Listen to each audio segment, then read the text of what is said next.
I was just sent this mini shaver, and I'm kind of excited to try this out because it looks like it would work great for traveling or something that you could use in your car, like on the way to work. Let's go ahead and unbox this and see what's in here.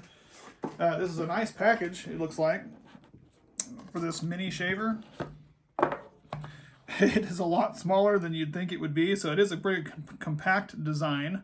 It does have a USB-C port on the bottom where you can charge this up. Now, it does take about an hour and a half to charge this, and it has a 60-minute runtime. In the box itself, underneath, comes with an instruction guide down there at the bottom. It actually comes with the charging cable, which is nice. It also fits into the USB, and also a little cleaning brush that you can use to clean the outside and inside of this if you needed to. It does have a plastic cover on there so it doesn't get caught on anything if you're shoving this in a bag, and a power button there. Let's go ahead and give it a try. Push the power button. It's relatively quiet.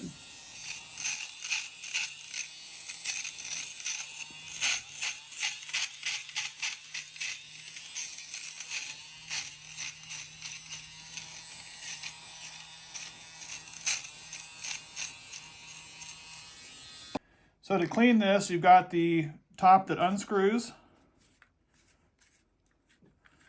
And then it's got anything that would have been shaven out of there off your face. Obviously, it does remove some. It didn't get a real close shave, but it did get a lot of stuff off. It has a 6-blade design in there that works with this. It seems to work pretty well.